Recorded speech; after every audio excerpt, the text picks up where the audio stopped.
Bonjour à tous et à toutes et bienvenue à ce tête-à-tête qui a pour titre La relance verte, le moment d'agir. Je m'appelle Annie Castonguay et je suis première vice-présidente affaires publiques à la Caisse de dépôt et placement du Québec.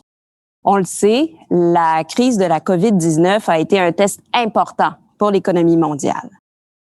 À l'heure où l'on voit poindre le début de la fin de cette crise, avec les premières campagnes de vaccination en Grande-Bretagne la semaine dernière et cette semaine au Canada, on a d'ailleurs vu les premières doses arriver à Montréal hier soir, les gouvernements et les entreprises tablent en parallèle sur la relance de l'économie. Et nombreux sont ceux qui voient dans cette sortie de crise l'occasion d'une relance économique verte, d'une transition énergétique en accéléré pour rendre l'économie mondiale plus durable et plus résiliente. Pour en discuter, nous avons aujourd'hui le grand plaisir de recevoir le président du conseil d'administration du groupe Engie, Monsieur Jean-Pierre Clamadieu. Monsieur Bonjour. Clamadieu et bonjour, Monsieur Clamadieu. Je vais vous dire bonjour parce que je vous vois. Vous êtes diplômé de l'École nationale supérieure des mines de Paris et ingénieur. Vous avez débuté votre carrière au sein de l'administration française pour, en 93, rejoindre le groupe chimique et pharmaceutique Rhône-Poulenc, où vous avez occupé plusieurs postes de direction. Ensuite, au tournant des années 2000, en 2003, vous avez été nommé directeur général, puis en 2008, PDG du groupe Rhodia. En septembre 2011, vous êtes devenu vice-président du comité exécutif de Solvay, qui est un acteur majeur de la chimie française. Et de 2012 à 2019, vous avez été président du comité exécutif et PDG de Solvay. Et c'est le 18 mai 2018 que vous avez été nommé administrateur et président du conseil d'Engie.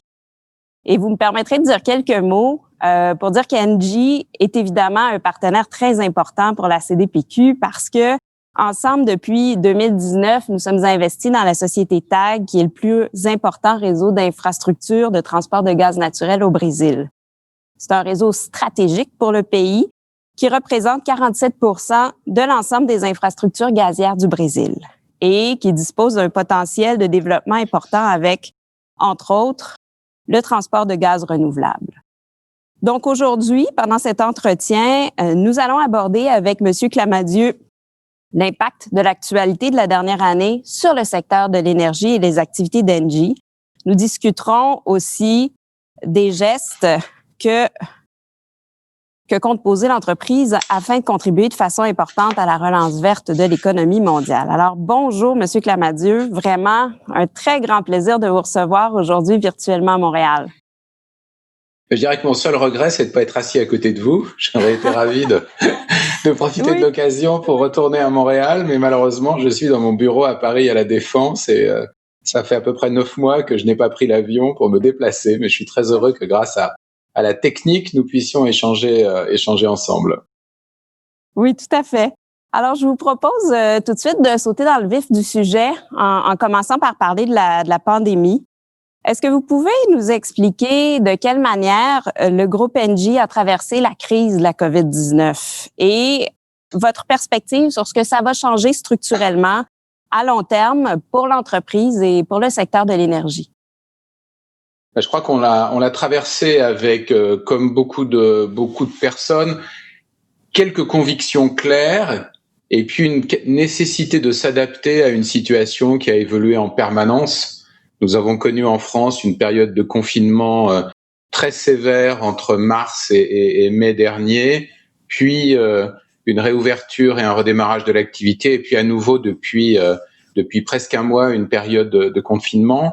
Et je dois dire que pour nous, il y avait 3 priorités. La première, c'est la sécurité de nos personnels. Et effectivement, nous avons pris toutes les mesures qu'il fallait pour s'assurer que nos équipes pouvaient travailler en sécurité. Un recours massif au télétravail pour ce qui est des personnels tertiaires. Je suis aujourd'hui au sommet d'une tour qui occupe habituellement 4000 personnes. Il y a probablement moins de 100 personnes qui travaillent aujourd'hui dans cette tour. Des protocoles sanitaires pour toutes nos équipes qui travaillent sur le terrain et qui doivent être sur le terrain pour accomplir leur job. Deuxième priorité, la continuité d'exploitation. Nous sommes dans des métiers comme beaucoup d'acteurs de l'énergie qui sont essentiels. L'énergie que nous fournissons, elle permet à nos sociétés de continuer à vivre, elle permet aux hôpitaux de faire leur travail, elle permet à Elle permet au magasin, à la chaîne du froid de fonctionner efficacement. Donc, nous nous sommes assurés que nous assurions cette continuité de service. Et puis, dans le même temps, troisième priorité, le groupe a continué à prendre des décisions stratégiques. Nous étions, quand l'épidémie est apparue, nous avions engagé une réflexion stratégique sur ce qu'étaient nos priorités. Nous l'avons poursuivi. Nous avons annoncé un certain nombre d'évolutions de notre stratégie. On pourra y revenir à la fin du mois de juillet. Et donc ça, c'est un peu business as usual, mais dans le même temps, en tenant compte d'une pandémie majeure. Et si je peux tirer simplement 2 leçons de cette pandémie, qui je pense nous inspire aujourd'hui, d'abord la grande vulnérabilité de nos sociétés. Qui aurait pu imaginer à la fin du mois de février 2020 que nous nous retrouverions aujourd'hui à la veille de fêter Noël dans une situation dans laquelle nos mouvements sont limités, notre capacité à nous retrouver ensemble en famille est remise en question, notre capacité à avoir un collectif de travail est lui aussi remis en question. Donc, nos sociétés sont vulnérables aujourd'hui du fait d'une urgence sanitaire. Demain, j'en suis persuadé, du fait du changement climatique, et il nous faut réagir. Et puis le second élément, message peut-être plus positif, c'est notre capacité d'adaptation. Moi, j'ai vraiment été frappé chez Engie, mais c'est vrai dans beaucoup d'autres entreprises. En 48 heures, nous avons mis 50 000 personnes en télétravail. Dans la vie normale, si c'était business as usual, et si j'avais demandé au CEO de l'entreprise de mettre 50 000 personnes en télétravail, il m'aurait dit « il me faut 18 mois, 2 ans pour préparer ça, c'est très compliqué, il faut consulter des syndicats, il faut préparer ». Et en fait, sous l'urgence, on l'a fait extrêmement vite. Et je pense que ça doit être une inspiration pour nous. Il faut que nous nous transformions, et on peut aller plus vite dans la transformation que ce qu'on fait habituellement quand on est face à une urgence. Et l'urgence climatique, elle est au moins aussi grave que l'urgence sanitaire. Il n'y a pas de vaccin contre le changement climatique. Donc on peut espérer que dans 6 mois ou 9 mois, la pandémie sera au moins dans nos pays développés un mauvais souvenir. Le changement climatique, lorsqu'il est enclenché, le retour en arrière est extrêmement difficile. Effectivement, et il n'y a pas juste la pandémie qui a occupé l'attention des gens cette année. Il y a évidemment les élections américaines qui ont retenu l'attention énormément ici au Québec, en France, je suis certaine aussi. Maintenant que les résultats sont clairs et qu'on sait que c'est Joe Biden qui va prêter serment le 20 janvier prochain, comment est-ce que vous entrevoyez cette transition-là aux États-Unis? Quel impact, à votre avis, ça aura sur le secteur de l'énergie et sur Engie plus spécifiquement? Alors, moi, ce qui me frappe dans les propos de Joe Biden, c'est sa vision de ce qu'on appelle le multilatéralisme, le fait que des États peuvent travailler ensemble pour apporter des solutions aux problèmes que la planète rencontre. Et ça, je crois que moi, je suis convaincu que c'est une bonne approche. Je sais que nos amis canadiens partagent largement également cette vision. Et voir les États-Unis revenir vers des approches multilatérales, je pense que c'est quelque chose de très important. Le président élu Biden a dit un de mes premiers gestes juste après mon investiture, ce sera de remettre les États-Unis dans l'accord de Paris. Et je pense que c'est un message très fort. Il se tenait à Paris, mais dans d'autres capitales ce week-end, des événements pour célébrer l'accord de Paris, signé il y a juste 5 ans. Les États-Unis étaient absents de cette table virtuelle de discussion ce week-end, et c'est vraiment très dommage. Nous avons besoin que les États-Unis fassent partie de cette coalition essentielle pour faire face à ce problème du climate change. Donc, un grand espoir. Maintenant, je suis un petit peu la situation américaine, et je sais que selon que le président Biden puisse s'appuyer ou non sur un Sénat qui partage ses idées, les projets qu'il a se mettront en œuvre plus ou moins facilement. Mais ce qu'il a exprimé au cours de la campagne est très ambitieux. C'est vraiment réengager les États-Unis dans la lutte contre le changement climatique. Et je dirais peut-être ça légèrement différemment. C'est réengager le gouvernement fédéral. Parce qu'on a vu des initiatives au niveau des États, au niveau des villes, au niveau des entreprises qui montrent que l'Amérique bouge. Mais le fait d'avoir un gouvernement fédéral qui dit « moi je fais partie de cette démarche, je l'accélère, je la coordonne, je participe à des forums internationaux. Je pense que c'est un point qui est très positif. Alors Engie, nous sommes un acteur important du développement du renouvelable aux États-Unis. On est dans le top 5 des développeurs solaires et éoliens. D'ailleurs, aux États-Unis, beaucoup de ces développements sont portés par les grands acteurs du digital qui sont devenus des très grands consommateurs d'énergie avec leurs activités de servers. Nous négocions avec eux ce qu'on appelle des PPA, des Power Purchase Agreements, qui sont souvent la base qui nous permet de développer des projets d'éoliennes et de solaire. Donc la dynamique aujourd'hui, elle est largement engagée aux États-Unis sur le développement de ces énergies renouvelables. Mais effectivement, une administration qui affiche des ambitions fortes dans ce domaine peut accélérer fortement ce mouvement. Donc beaucoup d'attention aux 2 élections sénatoriales qui sont encore pending aux États-Unis, pour savoir si on aura un Sénat qui sera en plein soutien du président ou peut-être un peu moins, mais vraiment un grand plaisir de voir les États-Unis de retour dans ce challenge qu'est la lutte contre le changement climatique. J'aimerais maintenant qu'on parle un peu du gaz et de transition énergétique. Je le mentionnais plus tôt, avec la Caisse et vous chez Engie, on est partenaire dans la société TAG, qui est le plus important réseau d'infrastructures de transport de gaz au Brésil. Selon vous, quel rôle le gaz doit-il jouer dans la transition énergétique et de quelle manière vos projets à l'échelle mondiale contribuent à cette transition verte? Alors d'abord, je veux saluer effectivement la Caisse. Nous sommes partenaires sur ce gros et beau projet qu'est TAG. Les 2 premières années d'exploitation montrent que c'est vraiment un projet qui se développe très bien, et le partenariat entre Engie et la Caisse a été particulièrement efficace. J'ajoute à titre plus personnel que je suis un grand admirateur et soutien du Brésil. J'ai eu l'occasion d'y travailler pendant 3 ans et j'ai gardé un fort attachement à ce pays. Et le voir s'engager dans la transition énergétique, même si quelquefois son président dit des choses qui peuvent nous surprendre un peu, mais je pense que c'est quelque chose qui est très positif. Et à nouveau, voir Engie et la Caisse travailler ensemble, c'est vraiment très très bien. Alors sur le gaz, moi j'ai effectivement une conviction, c'est que à l'horizon 2050, 2060, l'horizon auquel nous espérons avoir atteint la neutralité carbone dans un certain nombre de pays du monde, idéalement sur la planète tout entière, le gaz d'origine fossile aura certainement perdu une grande partie de sa place dans le mix énergétique. Mais d'ici là, le gaz est un élément essentiel pour contribuer à cette transition.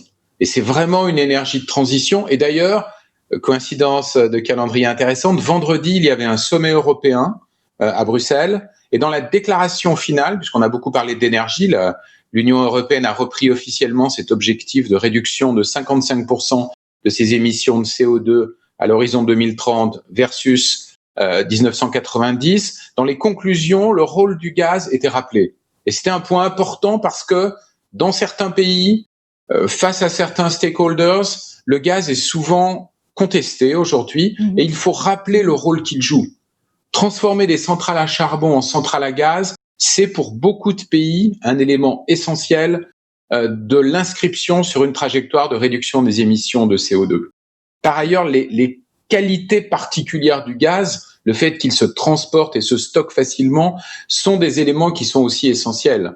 Si on devait investir dans des infrastructures de production électrique pour faire face aux pointes de consommation divers, ce sont des dizaines de milliards d'euros qu'il faudrait investir. L'utilisation du gaz permet d'éviter ces dépenses et de les concentrer sur des sujets plus utiles à la transition énergétique. Ceci dit, il faut que les acteurs gaziers comme Engie et comme d'autres prennent en compte cette nécessité de transformer le gaz qui passe au travers des tuyaux que nous gérons, et il faut que nous apportions du gaz renouvelable. Et là, nous avons 2 approches, une de très court terme, qui est l'utilisation de biogaz, la production de biogaz et l'utilisation dans nos tuyaux. C'est déjà une réalité en Europe, c'est déjà une réalité dans beaucoup de pays du monde. On est capable, à partir de déchets ou à partir de cultures énergétiques, de produire du gaz renouvelable. Et il faut que nous soyons capables d'en développer l'usage. Et c'est un sujet sur lequel nous travaillons aujourd'hui avec le gouvernement français. Et puis, à une échéance un peu plus lointaine, l'hydrogène, qui nous paraît constituer effectivement un élément très important des systèmes énergétiques dans un certain nombre de géographies. L'hydrogène est un gaz qui a la particularité de bien se marier avec l'électricité. On peut transformer de l'électricité en hydrogène, et quand on a de l'hydrogène, on peut le transformer à nouveau en électricité, et entre-temps, on le transporte et on le stocke facilement. Aujourd'hui, on travaille sur des projets qui sont des projets sur des géographies données. On vient de lancer un grand projet avec Total sur une raffinerie dans le sud de la France pour produire de l'hydrogène vert à partir d'énergie éolienne, pour alimenter cette raffinerie en hydrogène. Mais on peut imaginer un jour dans lequel il y a en Europe un réseau de transport et de stockage d'hydrogène, et c'est vraiment un sujet sur lequel un groupe comme Engie est aujourd'hui très actif. Donc, je crois que quand nous opérons dans le domaine du gaz, nous devons être convaincus que le gaz a un rôle essentiel à jouer dans cette transition, mais dans le même temps, il faut que nous soyons prêts à verdir notre gaz, à le rendre renouvelable, parce que c'est ça qui nous permettra de continuer pour des périodes très longues à faire partie des systèmes énergétiques des régions les plus avancées dans le monde. Et vous l'avez dit tout à l'heure, il n'y a pas de vaccin contre les changements climatiques, malheureusement. Est-ce qu'il y a d'autres façons dont Engie entend contribuer à la relance verte? Est-ce qu'il y a des sujets sur lesquels il vous semble nécessaire et possible de peser sur l'accélérateur? Alors, en fait, j'évoquais tout à l'heure le fait que nous avons, pendant cette période, nous avons finalisé une mise à jour de notre stratégie que nous avons annoncée à la fin du mois de juillet. Pour nous, 2 priorités simples. Le renouvelable. Nous voyons la demande pour l'énergie renouvelable augmenter très fortement dans beaucoup de géographies, en Europe, en Amérique du Nord, dans un certain nombre de pays d'Amérique latine et d'Asie. Nous voulons être au rendez-vous. Donc notre stratégie, elle consiste à dégager les ressources financières, et elles sont importantes, elles se comptent en milliards d'euros, pour être capable de suivre cette croissance de la demande d'énergie renouvelable. Et puis le deuxième sujet qui est important pour nous, ce sont les infrastructures et les infrastructures énergétiques, et en particulier les infrastructures des collectivités locales. Lorsque nous travaillons avec des villes, avec des agglomérations en France, dans d'autres parties du monde, nous voyons une demande pour le développement d'infrastructures permettant de verdir ces agglomérations, permettant d'imaginer du chauffage plus efficace, permettant d'imaginer de la climatisation plus efficace. Je pense au réseau de chaleur, au district cooling, au district heating, et un certain nombre d'autres réseaux énergétiques, EV charging, et qui sont aujourd'hui au cœur des scénarios des collectivités locales. La mairesse de Montréal, d'ailleurs, évoquait ce point tout à l'heure dans son intervention. Nous voulons être là, et Engie a développé sur un certain nombre de sujets, en particulier le district cooling. L'air conditionné est un grand challenge pour plein de raisons, y compris le réchauffement climatique. Son usage se développe.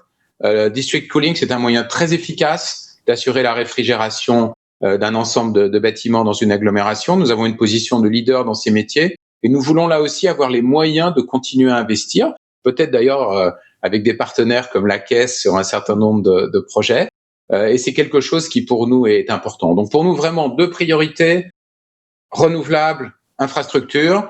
Et puis dernier point, nous souhaitons continuer à être des partenaires de nos clients pour les aider à mieux consommer, et nous avons aujourd'hui un petit peu plus de 30 000 personnes dans le groupe qui travaillent au contact de nos clients, privés, publics, pour les aider à optimiser leur consommation d'énergie. Et je pense qu'aujourd'hui, on est une utilities qui est convaincue que l'enjeu pour nous, c'est pas de vendre le plus d'énergie possible, c'est de vendre l'énergie qui est strictement nécessaire pour permettre à nos clients de vivre confortablement ou d'accomplir leurs objectifs et leurs priorités. Cette année, vous avez non seulement travaillé sur votre stratégie, mais j'ai vu de façon très intéressante que vous vous étiez doté d'une raison d'être au mois de mai. Et c'est le genre d'exercice, évidemment, qui est l'occasion pour toute entreprise d'une réflexion en profondeur. Dans quelle démarche ça s'inscrit exactement pour Engie? Alors, en fait, ça s'inscrit dans un débat qui s'est ouvert en Europe et en particulier en France, pour se dire, les entreprises, les grands groupes devraient s'interroger effectivement sur cette raison d'être, qui a une sorte de overarching principle ou une sorte de vision très high level qui vient au-dessus de la stratégie. Pourquoi est-ce qu'on est là? À quoi est-ce qu'on aspire? Et comment est-ce qu'on peut aligner nos forces internes, nos stakeholders externes autour d'un objectif. Et le groupe s'était interrogé ces dernières années sur ce sujet. Et notre ambition, l'ambition que nous avions exprimée à ce moment-là, est vraiment d'être un leader de la transition énergétique et climatique, capable d'emporter ses clients, mais aussi de challenger ses moyens de production pour s'inscrire dans cette transition énergétique et climatique. Et la question que nous nous sommes posée au début de cette année, c'est de dire, pour rendre cette raison d'être très forte, est-ce qu'on ne devrait pas l'inclure dans nos statuts ? C'est une question que se posent quelques entreprises en Europe, j'allais presque dire les plus avancées, mais pardon de faire cette petite incise. Et nous sommes convaincus que oui, c'était pour nous une bonne chose. Donc le conseil d'administration a proposé à l'Assemblée générale des actionnaires, qui bien sûr l'a supporté avec enthousiasme en mai dernier, d'inscrire ceci dans nos statuts. Donc les statuts du groupe maintenant disent qu'Engie est une entreprise qui a pour raison d'être un leader dans la transition énergétique et climatique. Alors certains vont dire, mais ce sont que des mots, c'est de la communication. Eh bien, je peux vous dire que quand nous avons finalisé nos réflexions stratégiques en juillet, donc 3 mois plus tard, on s'est effectivement interrogé et on avait imaginé des options, des variantes à notre stratégie, et on s'est dit, soyons sûrs que ce que nous allons afficher comme orientation stratégique est bien en ligne avec cette raison d'être. Et dans certains points de débat, ça a été un guide, et un guide très important. Et donc oui, je pense qu'en ayant inscrit cette raison d'être dans nos statuts, on s'est donné pour le moyen et long terme une direction claire, et cette direction, elle va s'imposer au management du groupe, elle va même s'imposer à son conseil d'administration sur longue période. Et je pense que c'est un pas, mais un pas symboliquement important que nous avons fait pour montrer ce que nous voulons être chez Engie. Et si je peux ajouter un point, moi, ce qui me frappe, c'est la manière dont nos salariés, et en particulier les plus jeunes d'entre eux, adhèrent à cette raison d'être. Nous sommes, c'est une réalité ici, mais probablement de votre côté de l'Atlantique aussi, dans une guerre des talents. Nous avons besoin d'accueillir les meilleurs dans nos entreprises pour être capables de réaliser, de réussir les projets dans lesquels nous nous engageons. Ces talents, ils sont attirés par plein d'entreprises dans des métiers quelquefois qui peuvent paraître un peu plus sexy que les nôtres. Le fait d'avoir une raison d'être autour de cette volonté d'être un leader du changement climatique est clairement un élément d'attraction pour ces talents. Et je m'en rends compte quand je rencontre, en me déplaçant dans le groupe, en particulier des jeunes, mais quelquefois aussi des moins jeunes, je trouve qu'il y a une résonance très forte. Et je trouve que venir au travail le matin en se disant « je vais travailler pour une entreprise dont la raison d'être, c'est de contribuer à la transition énergétique et climatique », c'est quelque chose qui donne de l'enthousiasme, qui donne de la motivation. Et franchement, aujourd'hui, c'est important d'avoir cet enthousiasme et cette motivation. Oui, absolument. Puis je pense que c'est très significatif que vous ayez posé le geste de l'inscrire dans les statuts, parce qu'à ce moment-là, de cela découle, comme vous l'avez dit, toutes sortes de processus puis d'alignement, des stratégies, de recrutement et toutes ces choses-là.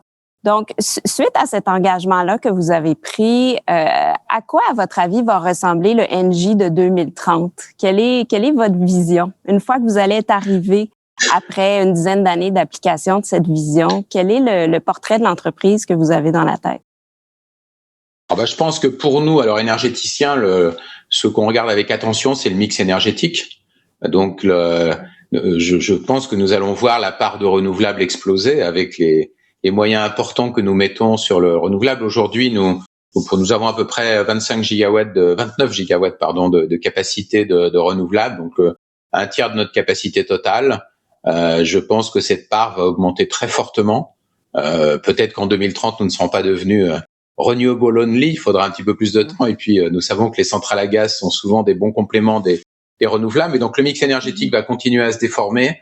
Premier élément. Moi, j'espère qu'on sera devenu un partenaire très fort des collectivités locales, des agglomérations, des métropoles autour de leurs problématiques énergétiques et climatiques. Je pense que nous avons ce savoir-faire et nous avons cette volonté de les accompagner. Et puis, plus largement, un partenaire vers lequel nos clients se retournent pour dire comment est-ce que je peux, moi aussi, construire mon scénario zéro carbone. Alors, quand on est un gros GAFA, qu'on a plein de moyens, c'est facile. On n'a probablement pas besoin d'Engie ou un peu moins besoin d'Engie, encore que nous sommes capables de leur fournir de l'énergie renouvelable. Lorsqu'on est une entreprise de taille moyenne, un groupe comme Engie peut vraiment permettre de faire des ruptures. Et donc voilà, c'est ce que je rêve, c'est cette Engie qui se retrouve vraiment au centre de ce sujet, et puis qui effectivement, comme je vous le disais, soit vraiment capable d'accueillir les meilleurs talents, parce que les défis de la transition énergétique et climatique sont très nombreux, et nous avons vraiment besoin d'avoir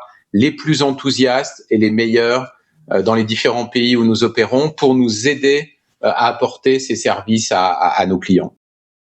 Puis peut-être une dernière question, Monsieur Clamadieu. Vous y avez fait allusion tout à l'heure. Cette raison d'être place Engie un peu dans une position de leadership dans l'industrie. Est-ce que vous espérez que ça aura un effet d'entraînement sur vos pairs? Non, moi je le souhaite. Alors moi je suis modeste quand je vois l'évolution du monde des utilities, en particulier en Europe. Moi je vois beaucoup de nos collègues qui font des choses impressionnantes. Dans l'Europe du Sud, Iberdrola, Enel, certains de nos amis du Nord, Ørsted.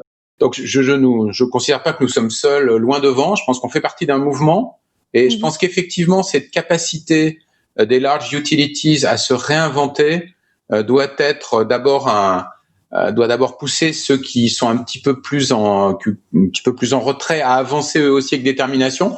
Et puis je pense que c'est un modèle pour d'autres industries.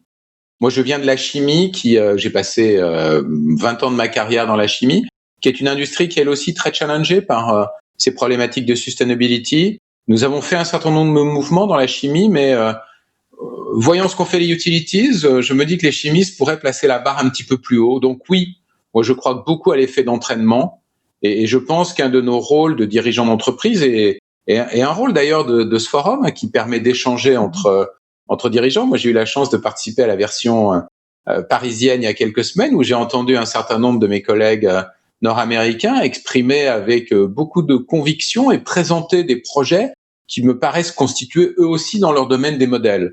Donc je crois que moi je ne dis pas Engie est un modèle, je dis Engie fait partie des entreprises qui sont vraiment très soucieuses de ces sujets, qui ont franchi des étapes, mais c'est vraiment en partageant, en échangeant, en acceptant de se challenger, en écoutant les autres, et puis surtout en agissant, qu'on est capable tous ensemble de faire face à cet immense défi.